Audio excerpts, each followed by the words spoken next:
Hello everyone, Pratima here. So for the past 10 days, I have been testing OnePlus's latest phones, the OnePlus 13 and the OnePlus 13R. I will be coming up with the OnePlus 13 review next week because it has just received new camera focused updates. So I am taking my time, but in this video, let's talk about the OnePlus 13R. For some 40,000 rupees, just like the 11R and the 12R, I think the OnePlus 13R is also a solid upper mid-range phone. But I think OnePlus missed a big opportunity this time to make this phone perfect. If I were OnePlus's product manager, I would have looked at last year's OnePlus 12R and said, okay, so what improvements can I make with the 13R? And the first thing that I would do is not fix things that aren't broken. But sadly, that's exactly what OnePlus did. They changed the whole design of the 13R. For me, this flat side frames feel uncomfortable to hold, whereas the OnePlus 12R felt more premium in my hands. And as soon as I switched to the more expensive OnePlus 13, it just felt so good. Plus, the OnePlus 13R also only has IP64 rating, and coming in 2025, I just wish OnePlus had maybe included IP67 or 68 dust and water resistance. These days, even 20,000 rupee phones like the Motorola Edge 15 Neo have IP68 rating. Another thing that's bugging me is the position of this fingerprint scanner. The OnePlus 12R had a perfect location in the middle, which we all appreciated a lot last year. But now it's placed down below here, which is slightly difficult to reach. So again, why change if it ain't broken? Likewise, the OnePlus 13R has an inferior Gorilla Glass 7 eye display protection versus the more robust Gorilla Glass Victus 2 we had with the 12R. Anyway, negatives aside, I absolutely love the display experience on this thing. This is an easy A+ flagship level display. It's super bright, has 10-bit color depth, high PWM dimming, and both HDR10 Plus and Dolby Vision support on OTT platforms. Plus, the touch response is superb and we get good color calibration out of the box. And this is an LTPO 4.1 panel too, and I found it to be working quite well in the auto refresh rate mode. I like how OnePlus will now be offering a lifetime screen warranty and free replacement if you get a green line issue on the OnePlus 13 series. OnePlus says that they have done a lot of tests and are investing a lot in R&D. So chances are the newer models won't be getting these green line issues. I can't promise though. And when I was buying this phone from the OnePlus store, one of the OnePlus representatives told me to register for 180 days of phone replacement from the setting over here. This means if any OnePlus 13 or OnePlus 13R has faulty hardware issues in the next 6 months, OnePlus is going to replace it for free. So this is genuinely a class act from OnePlus, and I really appreciate the effort. Okay, another A+ aspect of the OnePlus 13R is the performance and the software experience. Although the Snapdragon 8 Gen 3 in here is last year's flagship, it still is plenty powerful and should feel fast for the next 3 to 4 years for sure. I also like that the base variant now comes with 12 GB of RAM and 256 GB of storage.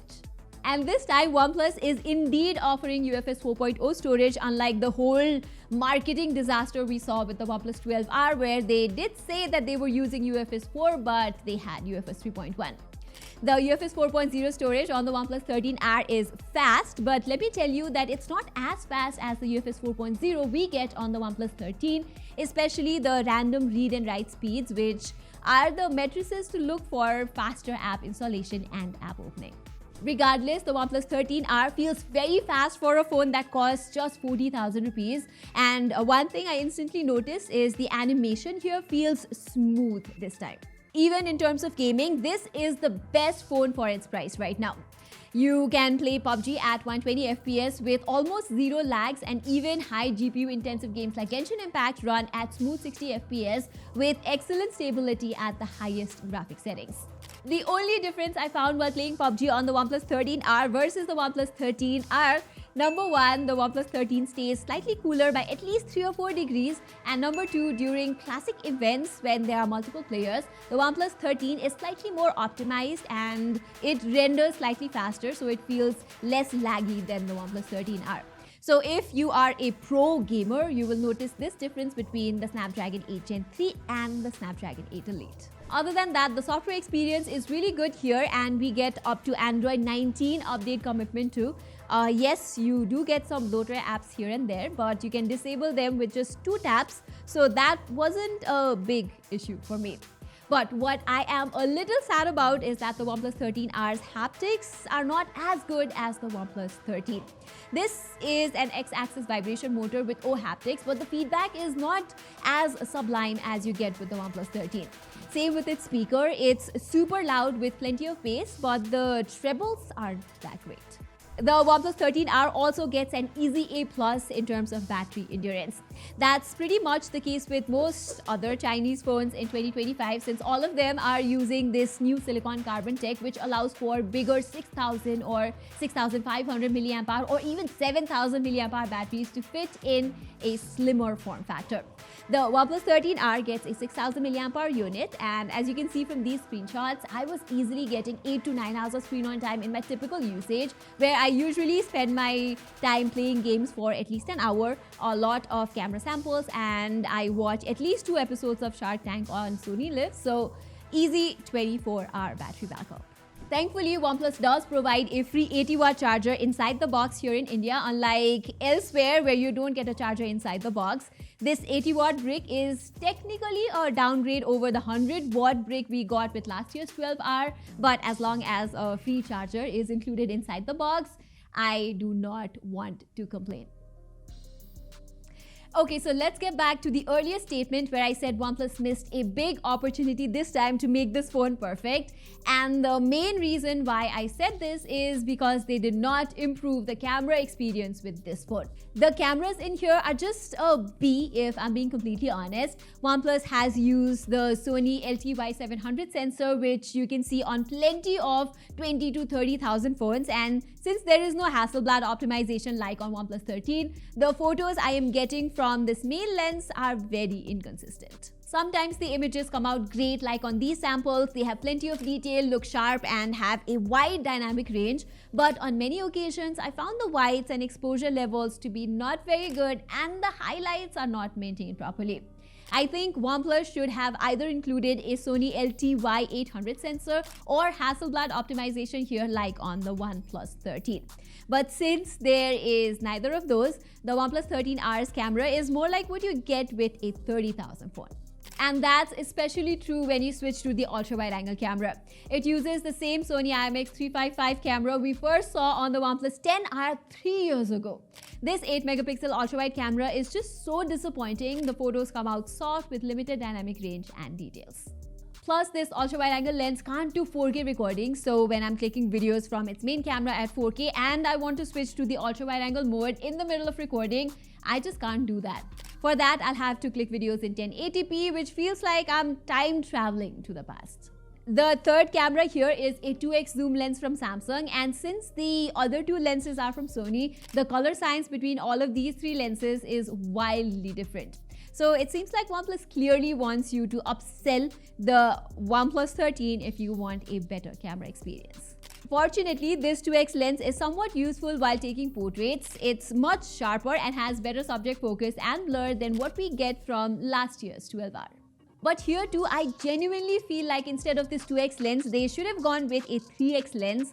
That, in my opinion, is a better focal length to take portraits. I'm also currently testing the Realme 14 Pro Plus that has a 3x lens and it clicks amazing portraits. Other aspects of this camera, like the selfie, is pretty nice though. It's vibrant and has great dynamic range. There is a caveat in the selfie camera though. There is only 1080p video recording support and no 4K. And although the 1080p videos are nice enough, they're not bad, but 4K support would have been great. There isn't much restriction from the back cameras though, at least from the primary lens. You can shoot at up to 4K 60 FPS, and as you can see, the colors, contrast, everything is good. The field of view is not the widest, but exposure management up there in the sky, highlight management and everything is good, so no complaints. Okay, so let's conclude this video and let's imagine for a minute that we are in a parallel universe and I am the head of product for OnePlus. My ideal OnePlus 13R would look something like this. I would not have changed the design from last year. The display improvement, in my opinion, is excellent. OnePlus has done great work with performance and software, and the battery life is also top notch. And I am somewhat fine with the IP64 rating and speaker quality too. There are exactly 4 things that I would change. First, I would have included OnePlus 13's vibration motor for a more refined typing experience. Second, I would have optimized the main camera by either including Hasselblad optimization like we get on the OnePlus 13 or included a better, bigger sensor. Third, I would have definitely given a 50 megapixel ultra wide angle lens with autofocus that can also do 4K recording and take some macro photos. And fourth, instead of the 2x zoom camera, I would have given a proper 3x periscope zoom lens, the same one we get on Realme's mid-range phones. That, in my opinion, would have made the OnePlus 13R the perfect premium mid-range phone of 2025. So yeah, it's a real shame that they have missed this opportunity. Alright everybody, that was all for this video. I know it sounded a little negative towards the end, but that's how I really feel. So I hope you guys agree, and even if you don't, just do let us know in the comments below. And while you're there, don't forget to subscribe to our channel. Saying this, I'm Pratima Adhikari, and I will see you in my next video.